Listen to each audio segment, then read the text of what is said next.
Good morning, ladies and gentlemen. Very glad to be here.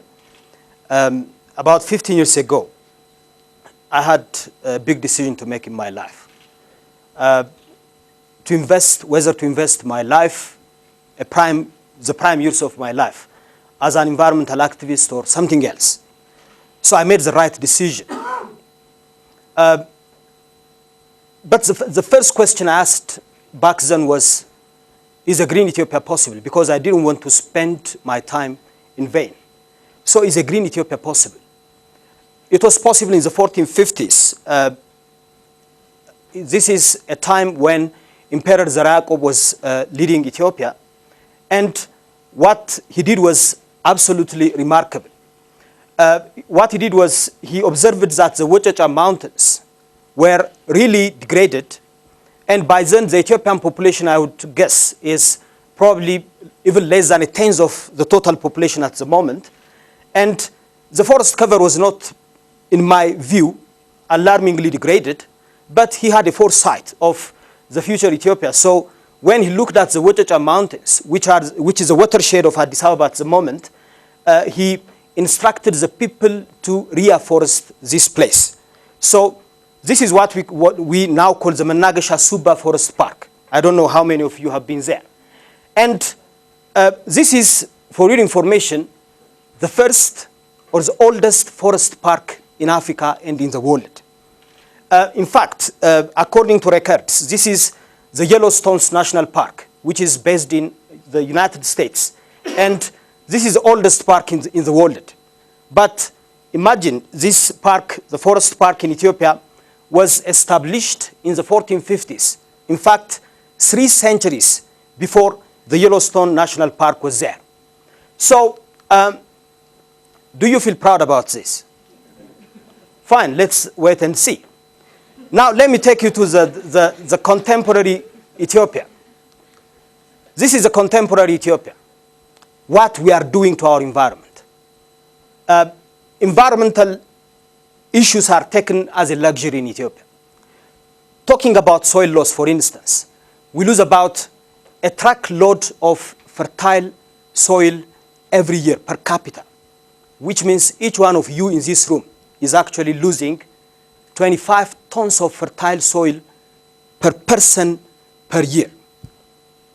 This is incredible. And this has also resulted in some GDP erosion. Somebody said in 2005, the total amount of soil loss from Ethiopia has actually reduced the GDP by 6 to 7%. So it's not just an environmental issue, it's actually an economical issue. Talking about forest loss, I hope you know about Addis Ababa, our metropolis, which is about 54,000 hectares. And if you believe it or not, we are losing an area which is equal or 3 times more or larger than Addis Ababa of forest cover every year from Ethiopia. This is quite alarming, and this has been happening for ages. This is, maybe you may think that this is someplace in the Sahara Desert. But this place used to be, especially in the 1980s and the 1990s, this used to be a very amazing lake in the eastern part of Ethiopia. Now, I don't call it a lake. It is the late Haramaya. This is Lake Abijata, which is another lake in crisis. And through ages, the water chemistry has changed, the water volume, the water quality has changed, and it is now a disaster in the making. This is a community, a very interesting community in the southern part of Ethiopia, the Nyangatom people. And one major element now, which is actually compounding our environmental problems, is climate change.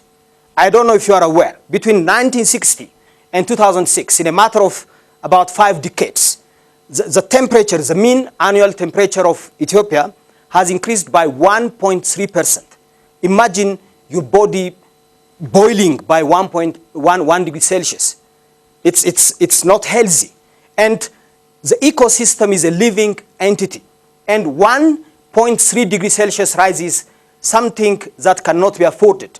And what they said, the Nyangatom people said, is quite amazing. What they said is, we still have the names of the months, and due to the climate change, the rainfall has become quite erratic, irregular, unpredictable, and climate change is actually impacting the lives of people quite heavily. And this is very interesting. What they said is they are discussing to change the names of the calendar, the names of the months, because they don't mean anything anymore. And they are not predictable at all. Now, let me take you to some species, which I call species that don't lie. This is a female Koso tree, Haginia abyssinica, as we call it in science. The female Haginia abyssinica is known for its inflorescence, and these flowers are especially used as medicinal plants to treat tapeworm in Ethiopia. And what happens is, now, this is probably one of the most exploited female species, tree species in Ethiopia. Most of the flowers are collected by people to treat tapeworm, and the little that falls on the ground is again browsed by some animals. So this has left the tree a very little, a very bare possibility to regenerate. So this is a critically endangered tree in Ethiopia at the moment. This is the Ethiopian wolf, again an endemic species like the Koso tree. And this endemic species, 50%, about 50% of the population is now in the Bali Mountains National Park. And what's happening is the Bali Mountains National Park is actually entertaining quite a huge influx of people constantly to the park. And all the people, thousands and hundreds of thousands of people moving into the park are actually moving with some domestic pets like dogs. And since this is a dog family, some dog family diseases like rabies are actually being transmitted to the Ethiopian wolf. And the Ethiopian wolf population is now in a very critical situation. And this is a critically endangered species. Pelicans, these are pelicans in Lake Abijata, at least used to be in Lake Abijata, and these pelicans are no more there. They are locally extinct due to the whole change I talked about Lake Abijata. So under such circumstances, is a green Ethiopia possible? That's a question I asked myself. Under this contemporary Ethiopia, where the environment is taken for granted. And my question was a resounding yes, and it is still a resounding yes. But what does it take to make a green Ethiopia? That's a question very important. And there is what I call a conventional mind. And we have to leave this conventional mind and be green minds, all of us. And a conventional mind reminds me of a joke some time ago, some decades ago, in a communist government. Somebody was standing next to a building, and as was the custom by then, goods were very scarce, and people usually tend to form lines as soon as possible. So a line started forming just behind this man. And the line went longer and longer, and finally there was nothing to buy. And the people started questioning, what is available in this shop? Then eventually they asked the person who started the line. Then he was baffled and he said, oh, sorry, I'm just waiting for my wife who is in a hair salon. So I call this a conventional line of nonsense, a conventional line of short-sightedness, a conventional line of misconception, a conventional line of underestimating our challenge. So we need a transformation into what I call a green mind. This is a green mind.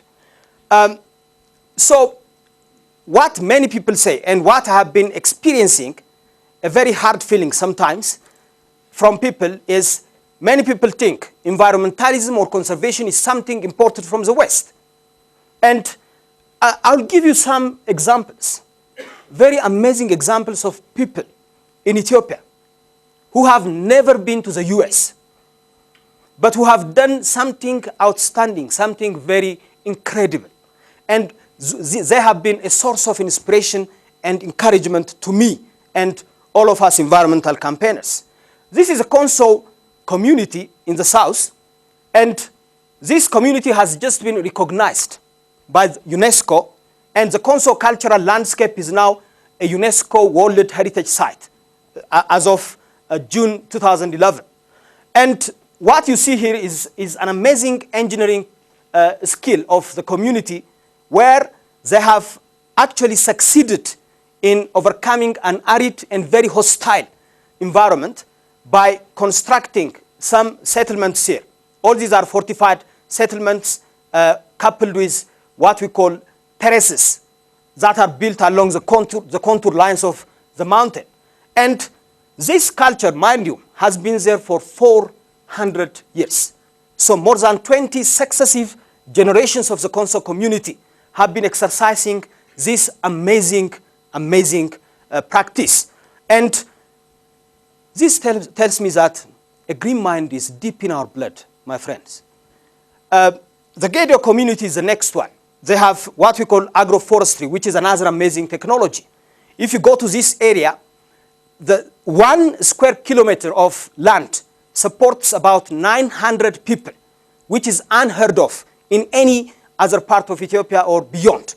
And the technology is very simple. What they do is they mix food crops, cash crops, and some tree species, some of them fruit trees.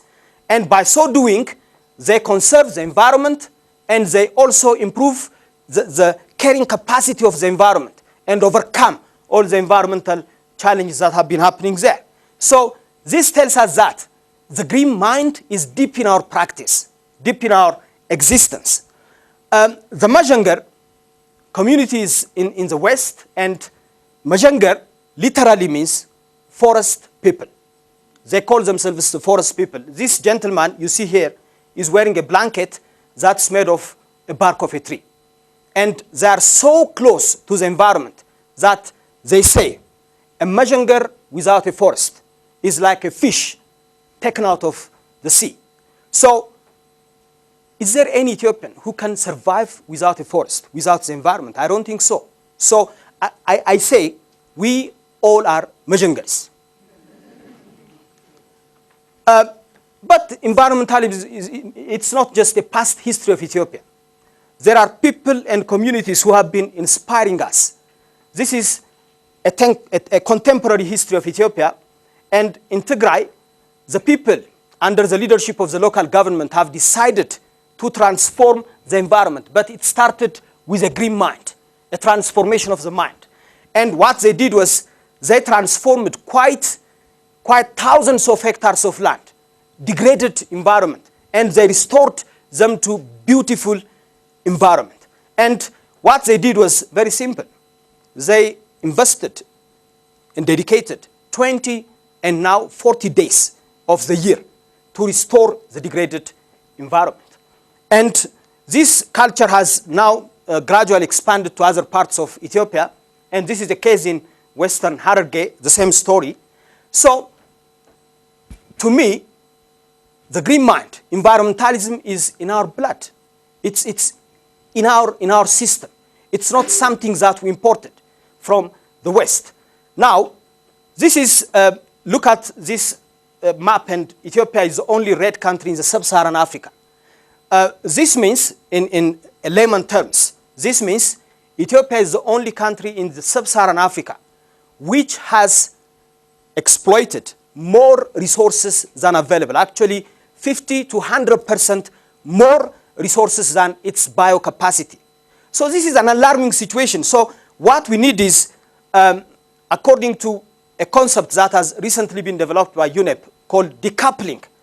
If you have little resources available that can support a limited amount of population, then you have to introduce some kind of green economy concept.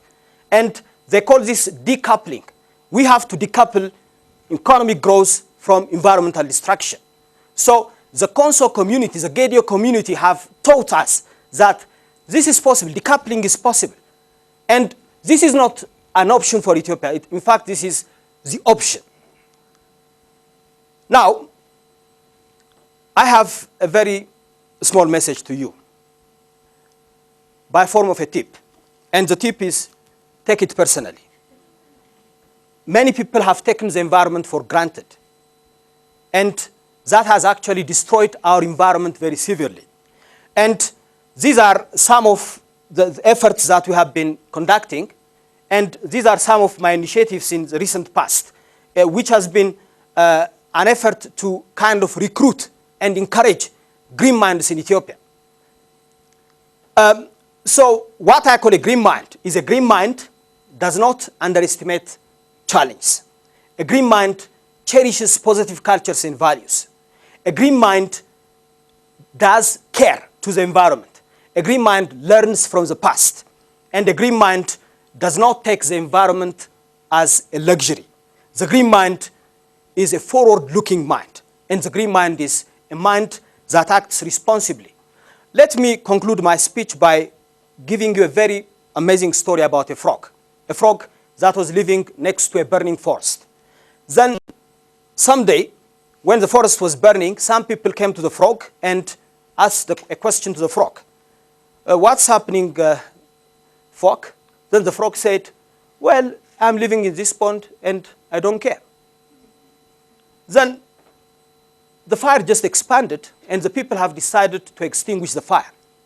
And they succeeded in extinguishing the fire. The sad story is they used the pond water to put off the fire. So what I call I don't care mentality doesn't work here. Whatever is happening in any part of Ethiopia actually affects all of us here. It knocks at the doors of people everywhere. So I am calling all of you to join this Club of Green Minds. This Club of Green Minds is a club of people who take it seriously, who take it personally, who do care for the environment, who have a foresight. So welcome to the Club of Green Minds, and thank you very much.